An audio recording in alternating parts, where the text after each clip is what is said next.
नमस्कार, आप देख रहे हैं ईस्टर्न एस्का मीडिया समाचार बुलेटिन के साथ मैं जितेंद्र ज्योति।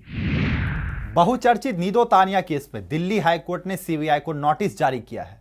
नीदो के पिता ने निचली अदालत द्वारा आरोपियों के खिलाफ SC/ST एक्ट के तहत चार्ज ड्रॉप करने के आदेश को हाईकोर्ट में चुनौती दी थी। केस की अगली सुनवाई अदालत ने 22 अप्रैल को तय की है। हाई कोर्ट के जस्टिस मनमोहन सिंह ने इस मामले में नीडो के पिता की अर्जी पर सुनवाई के दौरान सीबीआई और चारों आरोपियों से जवाब दाखिल करने को कहा है।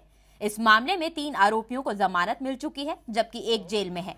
आपको बता दें कि पिछले साल 29 जनवरी को लाजपत नगर इलाके में नीडो की कुछ दुकानदारों के साथ कहासुनी और मारपीट हो गई थी, जिसके अगले दिन नीडो को घर में मृत पाया गया था। APPSC पेपर लीक मामले में आवेदकों की सलाहकार समिति की सदस्य उजुम परियंग की भूख हड़ताल का शनिवार को आखिरी दिन रहा, लेकिन 3 दिनों की हड़ताल के बावजूद भी उन्हें राज्य सरकार की और लोक सेवा आयोग की ओर से कोई आश्वासन नहीं मिल पाया। ईटानगर के टेनिस ग्राउंड में गुरुवार से भूख हड़ताल पर बैठी अजूम परिंग का कहना है कि वो राज्य सरकार के इस रवैये से खासा नाराज है। परिंग ने कहा कि हिंसक प्रदर्शन से बचने के लिए उन्होंने भूख हड़ताल का रास्ता अख्तियार किया था, लेकिन सरकार ने उसे नजरअंदाज कर दिया। उन्होंने दावा किया कि APPSC के आवेदक ही नहीं बल्कि अन्य लोग भी उनके साथ हैं। वहीं उन्होंने राज्य के लोगों से आग्रह किया कि वो सरकार के भ्रष्टाचार के खिलाफ उनके साथ आएं। परिंग ने कहा कि राज्य सरकार की तरफ से जो तर्क दिए जा रहे हैं वो गलत है।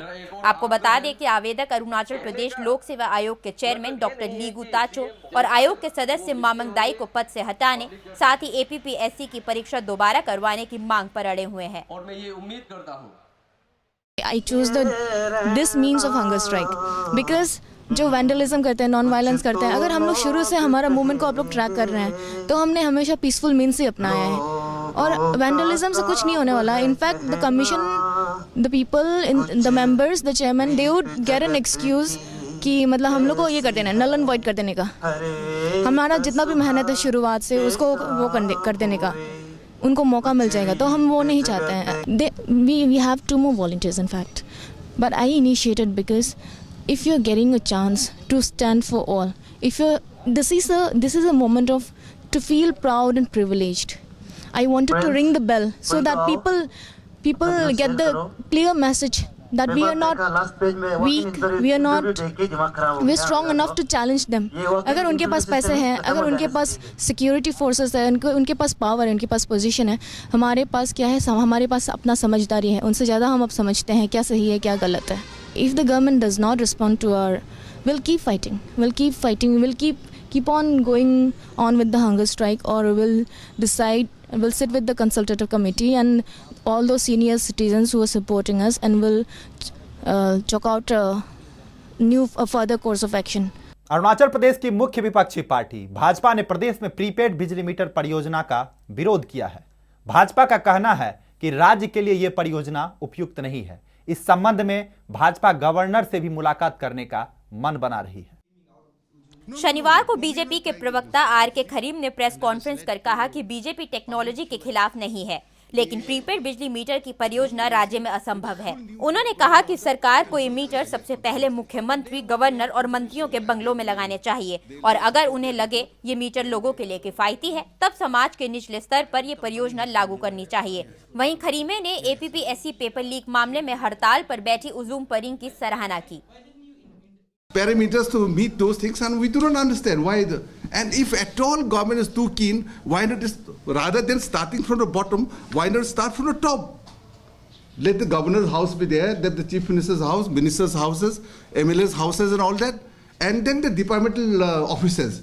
Because if you see, most of the default payments are from the department, and then all these government offices. So they should have been they are the first people to be targeted. Then after having been satisfied themselves, then they should have come to the people that yes, now we have tested ourselves, we found that it is economical for the people also. Not only a new technology, they will have to convince the people that from the the normal the meters, this new technology has given relief to the people in terms of the payment of the money, in terms of the metering charges. Then only people will come forward. So we therefore, that is one burning issue which we are seriously concerning. The second burning issue is about this, the young lady Miss Uzum Pariyang, who is sitting on a 72 hours the hunger strike because of their paper leakage. You see, friends, the sea has done the right thing. In our normal cycle of the life, nothing gets postponed. And once it gets postponed, then it is postponed for the whole career. And therefore, whatever she is doing it is good for the younger generations of our state. She is not doing her own job. She is in fact doing a great service to serve the interests of the younger generations of our state.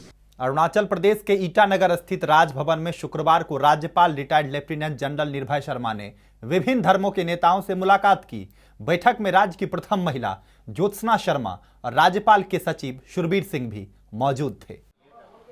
विभिन्न धर्मों के प्रतिनिधियों से बातचीत करते हुए राज्यपाल ने कहा कि उन्हें समाज में मानवतावाद और सद्भाव को बढ़ावा देना चाहिए। उन्होंने कहा कि अरुणाचल प्रदेश सांप्रदायिक सद्भाव का सबसे अच्छा उदाहरण है और इसे हमेशा बनाए रखने की कोशिश करनी चाहिए। राज्यपाल ने ये भी कहा कि सभी अपने धार्मिक मूल्यों के संरक्षण के लिए प्रयास करते हैं, लेकिन उन्हें सामाजिक क्षेत्र जैसे स्वास्थ्य और शिक्षा की दिशा में भी योगदान करना चाहिए। त्रिपुरा की राजधानी अगरतला में शुक्रवार से भारत बांग्लादेश के बीच मजिस्ट्रेट स्तर की 2 दिवसीय संयुक्त वार्ता की शुरुआत हो गई है।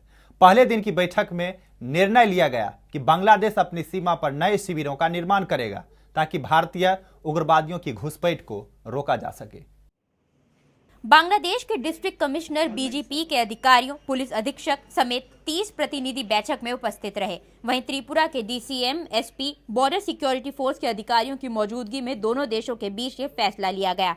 धलाई जिले के डीसीएम डॉक्टर मिलन रामटेक ने बताया कि भारत ने बैठक में सीमा पार के जंगलों में कुछ विरोधी तत्वों के होने की बात सामने रखी थी, जिस पर बांग्लादेश ने अपनी सीमा पर नए शिविर बनाने का आश्वासन दिया।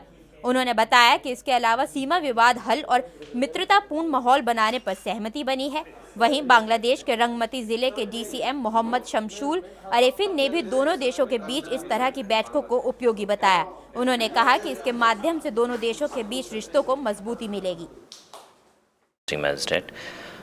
We have actually the same issue, and we just have opened the new avenues for cooperating between these two countries, and we are hopeful that it will continue, and next time we will see it in our country also, and it will be happen frequently. Main issues were from Indian side was some regarding the presence of some anti-India elements nearby border in the jungle area where there is no presence of BGB. We call them as extremists.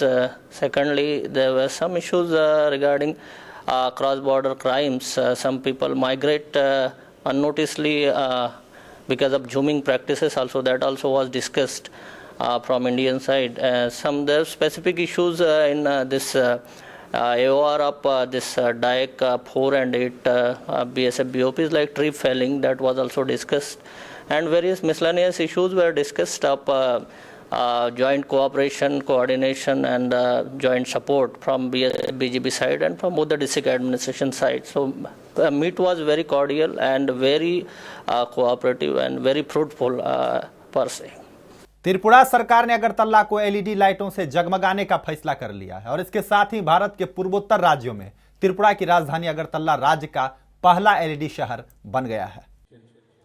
गुरुवार को अगरतला के लीचू बागान में त्रिपुरा के power और शहरी विकास मंत्री Manik day ने एलईडी सिटी परियोजना का उद्घाटन किया। मानिक डे ने कहा कि शहर में हर जगह सोडियम वेपर और अन्य प्रकार के बल्बों की जगह पर एलईडी लाइट्स लगाई जाएंगी, जिससे 40% बिजली की बचत होगी। उन्होंने बताया कि परियोजना पर आने वाले संपूर्ण 20 करोड़ रुपए का खर्च EESL वहन करेगी। परियोजना के तहत 35,000 एलईडी लाइट्स लगाई जाएंगी। परियोजना को 3 चरणों में पूरा किया जाएगा, जिसमें से 18 किलोमीटर के दायरे में पहला चरण गुरुवार को पूरा कर लिया गया है। मौके पर अगरतला नगर पालिका निगम के mayor doctor Prafulljit Sinha, deputy mayor Samar Chakraborty, शहरी विकास सचिव आशुतोष जिंदल और AMC कमिश्नर अभिषेक चंद्रा मौजूद थे। अरुणाचल प्रदेश के ईटानगर स्थित सिद्धार्थ हॉल में गुरुवार से चल रहे अरुणाचल गॉट टैलेंट शो का शनिवार को समापन हो गया, जजों ने ऑडिशन देने आए प्रतिभागियों की जमकर तारीफ की और अपना अनुभव भी साझा किया। असम से प्रसिद्ध कोरियोग्राफर सह डांस शिक्षक गुरुप्रेम थापा ने कहा कि वो युवा पीढ़ी की डांस स्किल्स को देखकर बेहद हैरान है। वहीं आधुनिक और शास्त्रीय संगीत शिक्षक गुरु गौतम और फिल्म जगत से फुनसुक हरीमे ने भी प्रतिभागियों की बहुत सराहना की। 3 दिन तक चले इस ऑडिशंस का परिणाम 11 जनवरी को घोषित किया जाएगा, जिसमें कुल 60 प्रतिभागियों को अगले चरण के लिए चुना जाएगा। अरुणाचल गॉट टैलेंट शो का ग्रैंड फिनाले 14 फरवरी को आयोजित किया जाएगा।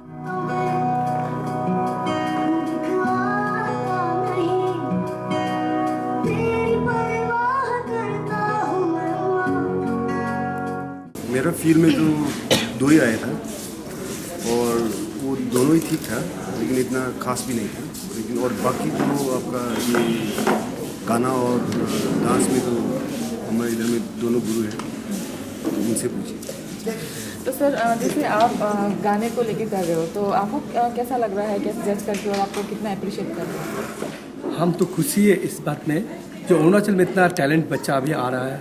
हम तो हमें 25 ईयर्स रनिंग नाउ, तो हमको अच्छा लगे, इसलिए इतना सुंदर बच्चा, इतना प्यारा बच्चे को हमें टैलेंट के लिए लाया है। तो मैं इसके लिए एजीटी को बहुत बहुत धन्यवाद देता हूँ। एजीटी आगे और भी बढ़े, इसके लिए हम शुभकामना देते हैं।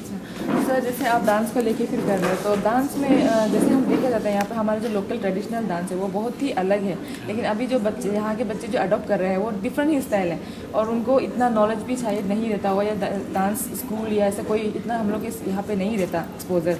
तो आप उसको लेके क्या बोलना चाहोगे? मैं तो यही बोलना चाहूँगा कि हमें जितना भी बच्चा को मिला है, तो उन लोगों का टैलेंट बहुत है सर। उन लोग का गाइड का जरूरी है।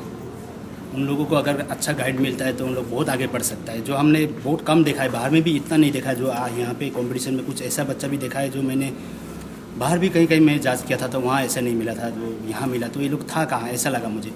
तो वही है, जो ये गार्जियन हो या इन लोगों का जो गार्जियन थोड़ा सा सपोर्ट करता है तो ये लोग बहुत आगे बढ़ सकता है, मुझे ऐसा लगता है। Thank you sir. तो ये थे हमारे जजेस जो Arunachal got talent first ever mega event यहाँ पे होने जा रहा है, उनके जजेस। इनसे हमने बात किया तो उन्होंने कहा कि यहाँ के जो बच्चे हैं, जितना भी शो कर रहे हैं, ऑडिशंस में आ रहे हैं, उनसे बहुत ही सेटिस्फाई है। उनको यूनिक बहुत प्रकार के टैलेंटेड बच्चे मिले। तो आज ये मेगा ऑडिशन का लास्ट राउंड है, फाइनल राउंड है, तो कल इसका रिजल्ट बताया जाएगा। कैमरा पर्सन सूरज के साथ मैं तायन सपना, ईस्टर्न स्काई मीडिया। आज के अंक में फिलहाल इतना ही। नमस्कार।